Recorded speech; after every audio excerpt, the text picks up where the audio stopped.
Student, তোমরা যারা ক্যালকাটা ইউনিভার্সিটির আন্ডারে প্রথম সেমিস্টারের ছাত্রছাত্রী আছো, তোমাদের জন্য আজকের ক্লাসটা খুবই গুরুত্বপূর্ণ। আজকের ক্লাসে তোমাদের ইএনভিএস অর্থাৎ পরিবেশবিদ্যা সাবজেক্টের লাস্ট মিনিট সাজেশন নিয়ে আলোচনা করব, যেখানে 5 নম্বর এবং 2 নম্বরের প্রশ্নের সাজেশন নিয়ে আলোচনা করব। এছাড়া পরীক্ষার সময় এই সাবজেক্টটা তোমরা কিভাবে পড়বে যাতে তোমরা বেশি কমন পেতে পারো সেটা নিয়েও আলোচনা করব। এছাড়া যে বিষয়গুলো আজকে আলোচনার মধ্যে থাকছে, দেখো আজকে আলোচনার মধ্যে প্রধানত দুটো বিষয় তো থাকছেই, যে 5 নম্বরের প্রশ্ন এবং 2 নম্বরের প্রশ্নের সাজেশন থাকছে। এছাড়া সিলেবাসটা থাকছে কারণ সিলেবাসটা তোমাদের জানা খুব দরকার।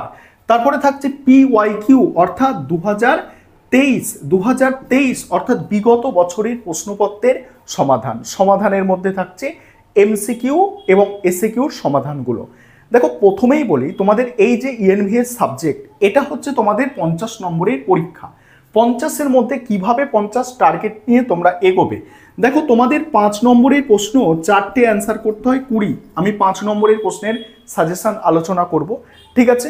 এবারে হচ্ছে 2 নম্বরের প্রশ্ন 10টা অ্যান্সার তোমাদের করতে হবে, সেখানে হচ্ছে 20 নম্বর। তোমরা গুরুত্ব দেবে এই 2 নম্বরের প্রশ্নের ওপর, বেশি করে গুরুত্ব দেবে, কারণ বেশি নম্বর কিন্তু তোমরা এই 2 নম্বরের প্রশ্ন থেকেই আনতে পারবে। তাই 2 নম্বরের প্রশ্নের ওপর বেশি গুরুত্ব দেবে। আমি 2 নম্বরের প্রশ্নের আজকের ক্লাসে যে সাজেশনটা দিচ্ছি, পরবর্তীকালে এই সাজেশনের অ্যান্সারও আমি তোমাদের করিয়ে দেব। তাহলে কি বললাম, 2 নম্বরের প্রশ্নের ওপর বেশি গুরুত্ব দিতে হবে এবং তোমাদের থাকে 1 নম্বরে 10টা থাকে কি, 10টা থাকে MCQ। আর এই 1 নম্বরে 10টা MCQ এটা নলেজের ওপর বেস করে লিখতে হবে, অর্থাৎ খুব কঠিন প্রশ্ন হবে এমন নয়, তবে একদম যেগুলো পড়েছো সেই ধরনের ডাইরেক্ট প্রশ্ন MCQতে আসবে।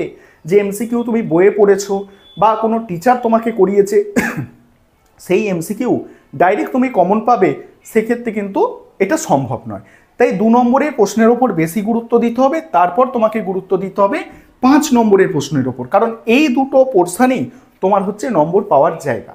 এবার দেখো আমি এক এক করে বিষয়গুলো আলোচনা করছি। দেখো প্রথমে যে বিষয়টা তোমাদের আলোচনায় থাকছে সিলেবাস, কারণ সিলেবাসটা তোমাদের জানা দরকার। তারপরে থাকছে বিগত বছরের প্রশ্ন অর্থাৎ 2023 সালের প্রশ্নপত্র এবং তার সমাধানটা দেখাবো। তারপর তোমাদের আমি 5 নম্বরের প্রশ্নের সাজেশন এবং শেষে 2 নম্বরের প্রশ্নের সাজেশন নিয়ে আলোচনা করব। তাহলে আজকের ক্লাসটা প্রথম থেকে শেষ পর্যন্ত দেখো। আর তোমাদের কাছে একটা রিকোয়েস্ট, তোমরা অবশ্যই এই ক্লাসগুলোকে নিজেদের বন্ধুবান্ধবদের মধ্যে শেয়ার করে নেবে, তারাও যাতে বিষয়বস্তুগুলো জানতে পারে এবং বুঝতে পারে। চলো আমি স্ক্রিন রেকর্ডের মাধ্যমে দেখাচ্ছি, বিষয়গুলো এক এক করে তোমরা বুঝে নাও। প্রথমে তোমরা সিলেবাসটা দেখে নাও, তারপর বিগত বছরের প্রশ্নপত্রটা আমি আলোচনা করব, তারপর 5 নম্বরের প্রশ্নের সাজেশন এবং শেষে থাকছে 2 নম্বরের প্রশ্নের সাজেশন। আর তোমরা যারা ইংলিশ ভার্সনের স্টুডেন্ট আছো, তোমরাও দেখো প্রত্যেকটা বিষয়ে তোমরা ইংলিশেও পেয়ে যাবে। দেখো পরীক্ষা দিচ্ছ, তোমাদের প্রথম সিলেবাস জানতে হবে, ঠিক আছে। সিলেবাস তোমাদের জন্য খুবই গুরুত্বপূর্ণ। দেখো প্রথম যে ইউনিট আছে 1 নম্বর ইউনিট, এটার নাম কি আছে, ইন্ট্রোডাকশন টু এনভায়রনমেন্টাল স্টাডিজ অর্থাৎ পরিবেশবিদ্যার পরিচিতি। এখানে কিছু টপিক পড়তে হচ্ছে, পরিবেশবিদ্যার বহুমাত্রিক প্রকৃতি, তার পরিধি, তাৎপর্য, তারপর স্থিতিশীল উন্নয়ন, সেই স্থিতিশীল উন্নয়ন ও টেকসই উন্নয়নের লক্ষ্যমাত্রার মূল নীতি, মিশন লাইফ, লো কার্বন লাইফস্টাইল, ঠিক আছে, এগুলো পড়তে হচ্ছে। ইউনিট 2 যেখানে হচ্ছে ইকোলজি অ্যান্ড ইকোসিস্টেম, অর্থাৎ দেখো পরিবেশ, এখানে বাংলাটাও লেখা আছে। তারপর দেখো এই যে টপিকটা আছে এর মধ্যে, অর্থাৎ ইউনিট 2 এর মধ্যে যে টপিকগুলো পড়তে হচ্ছে, দেখো concept of ecology, ecosystem and ecosystem services, ঠিক আছে। পরের টপিক আছে কি, দেখো structure and function of ecosystem. Next আছে দেখো দেখো energy flow in an ecosystem. পরে আছে দেখো পরিবেশগত পিরামিড, ইকোলজিক্যাল পিরামিড। তারপরে খাদ্য শৃঙ্খল, খাদ্যজাল, স্থলজ আর জলজ বাস্তুতন্ত্র।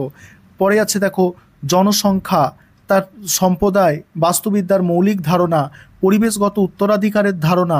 তারপরে দেখো এখানে আছে কি ন্যাচারাল রিসোর্স, 3 নম্বর ইউনিট প্রাকৃতিক সম্পদ, সেখানে পড়তে হবে নবীকরণযোগ্য, অনবীকরণযোগ্য সম্পদের সংজ্ঞা, প্রকৃতি। তারপরে দেখো পরে কি আছে, দেখো পরে আছে ভূমি সম্পদ, ভূমির ব্যবহারের পরিবর্তন, ভূমির অবক্ষয়, মাটির ক্ষয়, মরুকরণ, এগুলো। তারপরে দেখো বন সম্পদ, গুরুত্ব, বন উজাড়ের কারণ, প্রভাব, প্রতিরোধমূলক ব্যবস্থা। নেক্সট আছে দেখো ওয়েদার অর্থাৎ সরি ওয়াটার, ওয়াটার ওয়াটার মানে হচ্ছে এখানে জল সম্পদ বোঝাচ্ছে, সেখানে কি কি টপিক পড়তে হচ্ছে দেখো, বন্যা, খরা, এগুলো পড়তে হচ্ছে। তারপর শক্তি সম্পদ, শক্তি সম্পদের মধ্যে প্রচলিত শক্তি, অপ্রচলিত শক্তি, সবুজ শক্তি, এগুলো পড়তে হচ্ছে। তারপরে আছে দেখো, তারপরে আছে প্রাকৃতিক সম্পদের হিসাব রক্ষণ অর্থাৎ ন্যাচারাল রিসোর্স অ্যাকাউন্টিং। তারপর 4 নম্বর হচ্ছে বায়োডাইভার্সিটি অ্যান্ড কনভার্সন অর্থাৎ জীববৈচিত্র্য ও সংরক্ষণ। সেখানে যে টপিকগুলো পড়তে হচ্ছে আমি স্ক্রল করে যাচ্ছি ধীরে ধীরে, তোমরা একটু দেখে নাও। ইনসিটু এক্সিটু এখানেই পড়তে হচ্ছে। 5 নম্বর যে ইউনিট আছে দেখো, 5 নম্বর ইউনিটে কি কি পড়তে হচ্ছে তোমরা দেখে নাও, 5 নম্বর ইউনিট। ঠিক আছে, এরপরেই তোমাদের আমি বিগত বছরের প্রশ্নপত্রের সমাধানটা আলোচনা করে নেব, তারপরেই আসছে সাজেশান। দেখলে তোমরা সিলেবাস। এবারে তোমরা বিগত বছরের প্রশ্নপত্রটা দেখে নাও। বিগত বছরের প্রশ্নপত্র এর সমাধানটাও আমি তোমাদের করে দেবো। ঠিক আছে, এর সমাধানটাও এরপরেই পেয়ে যাবে তোমরা। আমি প্রশ্নপত্রটা তোমাদের সম্পূর্ণ দেখিয়ে দিই, এবং তোমরা যারা ইংলিশ ভার্সন স্টুডেন্ট আছো তোমরাও প্রশ্নপত্রটা দেখো, প্রশ্নপত্রটা সম্পূর্ণ দেখে নাও, তারপরেই আমি সমাধান করে দিচ্ছি এই প্রশ্নটা। ঠিক আছে, এই প্রশ্নপত্র এটা। এবারে প্রশ্নপত্রের সমাধানটা দেখে নাও। এখানে প্রথম প্রশ্ন পরিবেশের অংশ হলো জৈব এবং অজৈব দুটোই। তারপরে হচ্ছে গঙ্গা ফড়িং, গঙ্গা ফড়িং এক ধরনের প্রাথমিক খাদক। পরে ছিল দেখো কোন গ্যাস বিশ্ব উষ্ণায়নের জন্য দায়ী, কার্বন ডাই অক্সাইড। নেক্সট হচ্ছে জলাভূমির পৌষ্টিক পদার্থ বৃদ্ধিকে বলা হয় কি, ইউটোফিকেশন বলে। তারপরের প্রশ্ন কি আছে দেখো, পরের প্রশ্ন হচ্ছে ওজোন গ্যাসে, ওজোন গ্যাসে পাওয়া যায়, ওজোন গ্যাসে পাওয়া যায় কি দেখো, ওজোন গ্যাসে, ওজোন গ্যাস পাওয়া যায় স্ট্র্যাটোস্ফিয়ারে। জলীয় বাস্তুতন্ত্রের সর্বনিম্ন স্তরে যে পানি থাকে, সর্বনিম্ন স্তরে থাকে দেখো, এইটা অপশান হস্যইটা হচ্ছে সঠিক অ্যান্সার, বেইনস। তারপরে নিচের কোনটি মৃত্তিকা ক্ষয়ের কারণ, বৃক্ষছেদন মৃত্তিকা ক্ষয়ের কারণ। পরের প্রশ্ন নিচের কোন সংরক্ষিত অরণ্যে একশৃঙ্গ গন্ডার সংরক্ষণের জন্য বিখ্যাত, জলদাপাড়ায় একশৃঙ্গ গন্ডার সংরক্ষণের জন্য বিখ্যাত। পরের প্রশ্ন আছে দেখো গৌণ বায়ুদূষক হলো, ওজোন হচ্ছে গৌণ বায়ুদূষক। পশ্চিমবঙ্গের সবচেয়ে বিষাক্ত ভূগর্ভস্থ জল দূষণ হলো আর্সেনিক। এগুলো হচ্ছে তোমাদের এমসিকিউ ছিল। এবারে এসএকিউর প্রশ্নর অ্যান্সারগুলোও করা আছে। সুস্থায়ী উন্নয়নের যে কোনো দুটি উদ্দেশ্য উল্লেখ করো। ঠিক আছে, এখানে মানে স্থিতিশীল উন্নয়নের দুটি উদ্দেশ্য এখানে ক খ এইভাবে করা আছে। ঠিক আছে, তারপরের প্রশ্ন খাদ্য শৃঙ্খল খাদ্যজালের মধ্যে পার্থক্য এখানে লেখা আছে। তারপর জন্মহার মৃত্যুহারের মধ্যে পার্থক্য, মিশন লাইফ কি। নেক্সট আছে বৃক্ষ রোপণ বৃক্ষছেদনের মধ্যে পার্থক্য, প্রাকৃতিক সম্পদের হিসাব রক্ষণ কি, এক্সিটু সংরক্ষণ কি এর উদাহরণ, বিলুপ্ত ও বিলুপ্ত প্রজাতির মধ্যে পার্থক্য, বায়োপসপেক্টিং, বায়োপসপেক্টিং কাকে বলে, সমুদ্র দূষণের মূল উৎস লেখো, ওজোন স্তর ক্ষয়ের দুটি মানে ক্ষতিকর প্রভাব উল্লেখ করো। ঠিক আছে, এইভাবে। ঠিক আছে, কঠিন বর্জ্য ব্যবস্থাপনার উৎস, পৃথিবী মানে পৃথকীকরণের প্রয়োজনীয়তা কি। আর এবারে তোমাদের যে প্রশ্নগুলো ছিল বড় প্রশ্ন 5 নম্বরে, সেগুলো টাইপ করে দিয়েছি। এবারে তোমরা সাজেশান দেখো, 5 নম্বরের প্রশ্নের সাজেশান এবং 2 নম্বরের প্রশ্নের সাজেশান দেখো। এবারে তোমরা 5 নম্বরের প্রশ্নের সাজেশানটা প্রথমে দেখে নাও। 5 নম্বরের জন্য যে প্রশ্নগুলো তৈরি করতে হবে, প্রথম হচ্ছে ইউনিট 1। ইউনিট 1 থেকে যেগুলো করতে হবে, পরিবেশ অধ্যয়নের বহুমুখী প্রকৃতির সম্পর্কে আলোচনা করো। এখানে দেখো ইংলিশগুলো নিচে নিচে লেখা আছে। পরের প্রশ্ন টেকসই উন্নয়ন কি, এর গুরুত্ব ব্যাখ্যা করো। পরের প্রশ্ন আছে মিশন লাইফ কি এবং এটি কিভাবে পরিবেশ সংরক্ষণে সহায়তা করে। পরের প্রশ্ন দেখো টেকসই উন্নয়নের লক্ষ্যমাত্রাগুলোর গুরুত্ব আলোচনা করো। পরের প্রশ্ন আছে পরিবেশ সংরক্ষণে সচেতনতার গুরুত্ব ব্যাখ্যা করো। নেক্সট আছে ইউনিট 2 থেকে যেগুলো করবে দেখো, ইউনিট 2 বাস্তুতন্ত্র কি, এর গঠন ও কার্যাবলী আলোচনা করো। পরের প্রশ্ন হচ্ছে খাদ্য শৃঙ্খল ও খাদ্য জাল সম্পর্কে মানে খাদ্য শৃঙ্খল খাদ্য জালের সম্পর্ক ব্যাখ্যা করো। এখানে খাদ্য শৃঙ্খল খাদ্য জালের পার্থক্যটাও তোমরা করে যাবে।